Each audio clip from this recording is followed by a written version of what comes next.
എല്ലാവർക്കും നമസ്കാരം. നമുക്ക് മഴതോരും മുംബൈയിൽ ഒരു പുത്തൻ സ്റ്റോറിയിലേക്ക് എല്ലാവർക്കും സ്വാഗതം.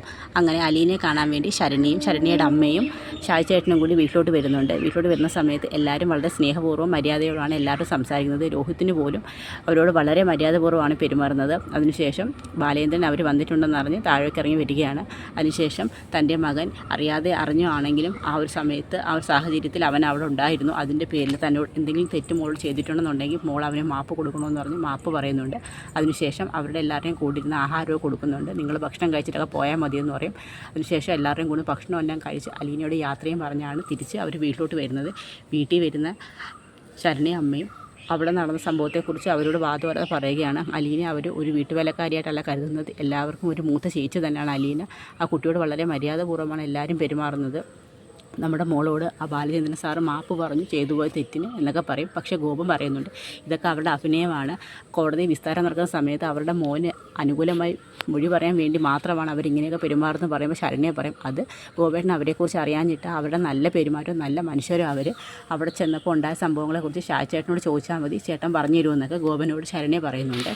അതിനുശേഷം അലീന പതുക്കെ ബെഡിൽ നിന്ന് എഴുന്നേക്കുവാണ്. പനിയെല്ലാം കുറഞ്ഞെന്ന് കരുതി. ആ സമയത്ത് കൃഷ്ണയും ബബിത അങ്ങോട്ട് വരും. എന്തിനാ ഇപ്പോൾ എഴുന്നേറ്റെന്ന് ചോദിക്കും. അത് മോളെ എത്രയെന്ന് കരുതി ഞാനിങ്ങനെ ബെഡിൽ കിടക്കുന്നത്, എനിക്ക് മതിയായി. അസുഖം ഭേദമാകുമ്പോൾ ഞങ്ങൾ പറയുന്ന കേൾക്കാതെ എഴുന്നേറ്റ് നടന്നാലുണ്ടല്ലോ ശിക്ഷയുണ്ടെന്ന് പറയും.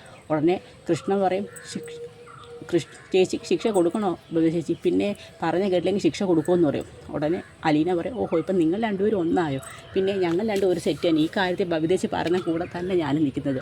അല്ല ചേച്ചിയുടെ പനി മാറാതെ അല്ല ചേച്ചി ഇവിടെ നാനങ്ങാൻ ഞങ്ങൾ സമ്മതിക്കത്തില്ല, പറഞ്ഞ കേട്ടല്ലോ ഓ ഉത്തരവ് എന്ന് പറഞ്ഞുകൊണ്ട് കൃഷ്ണയും ബബിതയും പറയുന്നത് അലീന കേൾക്കുകയാണ്. അതിനുശേഷം പിറ്റേ ദിവസം രാവിലെ പതുക്കെ അലീന എഴുന്നേറ്റ് കുളിച്ച് ഫ്രഷായി ഹോളിലോട്ട് വരികയാണ്. കിച്ചണിലോട്ട് കയറാമെന്ന് കരുതി. ആ സമയത്ത് ബബിത ഇങ്ങനെ കിച്ചണിൽ നിൽക്കുകയാണ്. അലീന പതുക്കെ കയറാമെന്ന് കരുതുമ്പോഴത്തേക്ക് ബബിത കണ്ണുകൊണ്ട് ഇങ്ങനെ പേടിപ്പിക്കുകയാണ്. കയറിപ്പാൻ പറയാം അകത്തോട്ട്. ഇപ്പം ഒന്നും ചെയ്യേണ്ടെന്നുള്ള മട്ടിലാണ് നോട്ടം. ബബിതയുടെ നോട്ടം കാണുമ്പോൾ അലീന ദയനീയമായിട്ട് ഇങ്ങനെ നോക്കും. എങ്ങനെയെങ്കിലും ഒന്ന് അടുക്കളയിൽ കയറി ജോലി ചെയ്യട്ടെന്ന് കരുതി. ഉടനെ ഒരു കാരണവശാലും ബബിത സമ്മതിക്കത്തില്ല. കണ്ണിട്ട് പേടിപ്പിക്കുക തന്നെ ചെയ്യുകയാണ്. കയറിപ്പാൻ പറഞ്ഞൊരു മട്ടിലാണ് നോക്കുന്നത്. ആ സമയത്ത് കൃഷ്ണ പറയും ഇങ്ങോട്ട് വരികയാണ്. എന്താ ഇവിടെ പനി കുറവുണ്ടെന്ന് കരുതി ഇങ്ങോട്ട് വന്നതാന്ന് പറയും. ഈ മോളെ എത്ര ദിവസമായി ഞാനിങ്ങനെ കിടക്കാൻ തുടങ്ങിയിട്ട്, ഇന്നലെ ഇത് തന്നെയല്ലേ പറഞ്ഞത്, എന്നാലും എത്ര ദിവസമെന്ന് കരുതി ഇങ്ങനെ കിടക്കുന്നത്, എനിക്കിപ്പോൾ നല്ല ഭേദമുണ്ട്. പിന്നെ നിങ്ങൾക്കൊക്കെ പഠിക്കാൻ പോകണ്ടേ, നിങ്ങൾ എന്നെ ശുശ്രൂഷിച്ചും അടുക്കള ജോലി ചെയ്യും നിങ്ങളുടെ സമയവും ഒക്കെ വെറുതെ പോവില്ലേ, ഞങ്ങൾക്കൊരു ബുദ്ധിമുട്ടുമില്ല, അതിനുവേണ്ടി ജോലിയൊന്നും ഇല്ലല്ലോ ഇവിടെ ചെയ്യാൻ. എന്നാലും വേണ്ട മോളെ, എന്നെക്കൊണ്ട് പറ്റുന്നത് ഞാൻ സഹായിച്ചു തരാം, ഒരുപാട് ജോലിയും ഞാൻ ചെയ്യത്തില്ല, വേണ്ട തൽക്കാലം ചേച്ചി ഒരു ജോലി ചെയ്യണം, ചേച്ചി പോയി റെസ്റ്റ് എടുത്തേ എന്ന് പറഞ്ഞുകൊണ്ട് നിർബന്ധിപ്പിച്ചങ്ങ് മുറിയിലോട്ടൊക്കെ പറഞ്ഞയക്കുകയാണ്. അതിനുശേഷം നമ്മുടെ വൈജയന്തിയുടെ റൂമാണ് കളിക്കുന്നത്. വൈജയന്തി ഇങ്ങനെ ഒറ്റപ്പെട്ടാണ് ആ റൂമിൽ ഇങ്ങനെ കിടക്കുകയാണ്. വൈജയന്തി മനസ്സിൽ പറയാണ് അവൾക്കൊരു പനി വന്നപ്പോഴത്തേക്ക് എത്ര പേരെ അവിടെ ശുശ്രൂഷിക്കാൻ, ഇവിടെ ഒരുത്തി ഇങ്ങനെ കിടക്കുന്നത്, എൻ്റെ കാര്യം അന്വേഷിക്കാനും എന്നെ നോക്കാനും ഒരു മനുഷ്യരില്ല, 3 മക്കളുണ്ട്, ഒന്ന് തിരിഞ്ഞു പോലും നോക്കത്തില്ല എന്നൊക്കെ പറഞ്ഞ് വൈജയന്തി സ്വയം മനസ്സിൽ പറയുകയാണ്.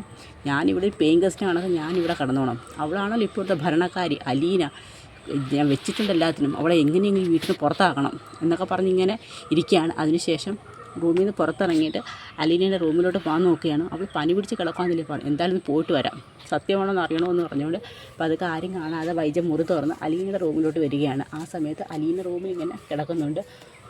നിനക്കിവിടെ പനിയാന്നൊക്കെയാണല്ലോ എല്ലാവരും പറയുന്നത്. അതേ മേഡം എനിക്ക് പനിയായിരുന്നു, നിന്നെ കണ്ടിട്ട് പനിയൊന്നും തോന്നുന്നില്ലല്ലോ, ഇപ്പോൾ ഇച്ചിരി കുറവുണ്ടെന്ന് പറയും. ബബിത പറഞ്ഞ് അടുക്കളയിലൊന്നും കയറണ്ട, ഞാൻ കിച്ചണിലോട്ട് കയറാൻ പോയതാന്ന് പറയും. ഇപ്പം നീ എൻ്റെ മോളെ വേലക്കാരിയാക്കിക്കൊണ്ട് നീ ഇപ്പോൾ അവിടെ രാജകുമാരിയായിട്ടിരിക്കുമോ ഇല്ലേ? അങ്ങനെയൊന്നും അല്ല മേഡം, ഞാൻ പറഞ്ഞത് അവർ സമ്മതിക്കാഞ്ഞിട്ട്, നീ വലിയ മായാജാലക്കാരിയല്ലേ, നീ എല്ലാവരുടെ അടുത്തും ഓരോന്നും പറഞ്ഞ് നീ എല്ലാവരെയും സോപ്പിട്ട് കുപ്പിയിലാക്കി വെച്ചേക്കുമല്ലേ, നീ വന്നതിന് ശേഷം ഈ വീട് ഇങ്ങനെ ആയെന്നൊക്കെ പറഞ്ഞ് നമ്മുടെ വൈജ അലീനെ കുറ്റപ്പെടുത്തുന്നുണ്ട്. എന്ത് സന്തോഷകരമായിട്ടാണെന്നറിയോ ഞങ്ങൾ ഈ വീട്ടിൽ താമസിച്ചത്, നീ വീട്ടിൽ എന്നീ വീട്ടിൽ വലതുകാലം വെച്ച് കയറി വന്നു അന്ന് തൊട്ട് ഞങ്ങളുടെ വീട്ടിൽ നാശം തുടങ്ങിയാന്ന് പറയും. ഇപ്പോൾ എൻ്റെ മക്കൾ പോലും എല്ലാം നിന്ന് തിരിഞ്ഞു. എൻ്റെ രോഹിതും ബബിതയും ഞാൻ പറയുന്നത് മാത്രമേ കേൾക്കത്തുള്ളായിരുന്നു, കൃഷ്ണജ മാത്രമായിരുന്നു അച്ഛൻ്റെ മോളായിരുന്നു. ഇപ്പോൾ എൻ്റെ മക്കളെ എല്ലാം നീ നിൻ്റെ വശത്താക്കി, ബാലേന്ദ്രനെ ഉൾപ്പെടെ. ഇപ്പം ഞാൻ മാത്രം ഒറ്റപ്പെട്ടു എന്നൊക്കെ പറഞ്ഞുകൊണ്ട് അലീനെ കുറ്റപ്പെടുത്തി സംസാരിക്കും. മേഡം ഞാൻ ആരും ഒറ്റപ്പെടുത്തിയിട്ടില്ല, ആരും വേർപെടുത്തിയിട്ടുമില്ല, അവരെ എല്ലാവരെയും നല്ല വഴിക്ക് നയിക്കണമെന്ന് മാത്രമേ ഞാൻ ആഗ്രഹിച്ചിട്ടുള്ളൂ. നീ നല്ല വഴിക്കും ചീത്ത വഴിക്കും ഒന്നും ആരെയും നയിക്കേണ്ട, നീ ഇവിടുന്ന് ഒന്ന് പോയി തരാമോ എന്ന് ചോദിക്കും. അപ്പോഴത്തേക്ക് അലീന ഒന്നും മിണ്ടത്തില്ല. ഞാൻ നിന്നോട് പറയുന്നത്, എനിക്ക് നിന്നോട് ഇത്ര മാത്രമേ പറയാനുള്ളൂ, നീ എത്രയും പെട്ടെന്ന് ഇവിടുന്ന് പോകണം, അത് മാത്രമേ എനിക്ക് പറയാനുള്ളൂ. നീ ഇവിടുന്ന് പോയാൽ തന്നെ ഇവിടുത്തെ എല്ലാ പ്രശ്നങ്ങളും തീരും. ഞാനിവിടെ നിൽക്കുന്നതുകൊണ്ട് മേഡത്തിന് എന്ത് പ്രശ്നം ഉണ്ടാകുമെന്ന് ചോദിക്കും. നീ നിൽക്കുന്നതുകൊണ്ട് തന്നെ ഇവിടെ എല്ലാ പ്രശ്നങ്ങളും കാണാം, നിന്നെ കാണുന്നത് എനിക്ക് ചതുർത്ഥിയാണ്, നീ ഒന്ന് പോയി തരുമോ ഇവിടുന്ന് എന്ന് പറയും. അപ്പോഴത്തേക്ക് അലീനയ്ക്ക് നല്ല വിഷമം വരും. സ്വന്തം അമ്മ തന്നെ മോളോട് ഇറങ്ങി പോകാനൊക്കെ പറഞ്ഞ് കേൾക്കുമ്പോൾ. അപ്പോഴത്തേക്ക് അലീന പറയും, ശരി മേഡത്തിന് ഞാനിവിടെ നിൽക്കുന്ന ബുദ്ധിമുട്ടാണെങ്കിൽ ഞാനിവിടുന്ന് പൊയ്ക്കോളാം എന്ന് പറയും. പക്ഷേ ഒരു കാര്യമുണ്ട് മേഡം, ഞാനിവിടുന്ന് പോയിക്കഴിഞ്ഞാൽ മേഡം എന്നെ അന്വേഷിച്ച് വരരുതെന്ന് പറയും. ഒരിക്കലും നിന്നെ അന്വേഷിച്ച് ഞാൻ വരാനോ, നീ ഇവിടുന്ന് എങ്ങനെയെങ്കിലും പോകാനല്ലേ ഞാൻ പറഞ്ഞത്, എന്നിട്ട് നിന്നെ അന്വേഷിച്ചു. പക്ഷേ എന്തെങ്കിലും ഒരിക്കൽ മേഡം എന്നെ അന്വേഷിച്ച് വരും, പക്ഷേ അന്ന് എന്നെ മേഡത്തിന് കാണാൻ പറ്റത്തില്ലെന്ന് പറയും. നിന്നെ ഒരിക്കലും ഞാൻ അന്വേഷിച്ച് വരുത്തുമില്ല, നിന്നെ എനിക്കൊരിക്കലും കാണുകയും വേണം, നീ ഒന്ന് പോയി തരുമെന്ന് ചോദിക്കും. ശരി മേഡം, മേഡത്തിന് ഞാനിവിടെ നിൽക്കുന്നതിനകത്ത് ബുദ്ധിമുട്ടാണെന്നുണ്ടെങ്കിൽ ഞാൻ പോയി തരാം, മേഡത്തിൻ്റെ ശല്യമായിട്ട് ഒരിക്കലും ഞാനിവിടെ ഉണ്ടാവത്തില്ലെന്ന് പറയും. വലിയ ഉപകാരം, നീ ഇവിടെ നിന്ന് പോയി തന്നാൽ മതി, നീ ഒരുത്തി കാരണം എൻ്റെ കുടുംബജീവിതം ഇങ്ങനെ ആയത്, നീ വരുന്നതിന് മുമ്പ് സന്തോഷകരമായിട്ട് ജീവിച്ച ഞങ്ങളുടെ ജീവിതമാണ്. ഇന്ന് എനിക്ക് ആരുമില്ല, ഭർത്താവില്ല, മക്കളില്ല, ആരുമില്ല, എൻ്റെ മക്കൾ പോലും എൻ്റെ ഭാഗത്തില്ല, ഞാൻ മാത്രം ഒറ്റപ്പെട്ടു, നിനക്ക് മാത്രം എല്ലാവരും ഉണ്ട് എന്നൊക്കെ പറഞ്ഞുകൊണ്ട് ഞാൻ സഹിക്കത്തില്ല എന്നൊക്കെ പറയും. ശരി മേഡം, ഞാൻ പൊയ്ക്കോളാം, ഞാൻ കാരണം മേഡത്തിന് ഒരു ദോഷം ഉണ്ടാകത്തില്ല, അത് ഞാൻ ആഗ്രഹിക്കുന്നില്ലെന്ന് പറയും. അങ്ങനെ അലീന അടുത്ത് പറഞ്ഞിട്ട് വൈജി അങ്ങ് റൂമിൽ നിന്ന് ഇറങ്ങി പോവുകയാണ്. ആ സമയത്ത് അലീന നിന്ന് കരയുന്നുണ്ട്. കാരണം സ്വന്തം അമ്മ തന്നെ മകളോട് വീട്ടിൽ നിന്ന് ഇറങ്ങിപ്പോകാൻ പറയും. പക്ഷേ ഇത് ബാലേന്ദ്രനോട് ഒരിക്കലും അലീനയ്ക്ക് പറയാൻ കഴിയില്ല. കാരണം ബാലേന്ദ്രനോട് ആ കാര്യം പറഞ്ഞാൽ ഒരു കാരണവശാലും അലീനയെ വിടത്തില്ല, ഇപ്പം മക്കളും വിടത്തില്ല, വൈജിയുടെ ചോദ്യമാവും.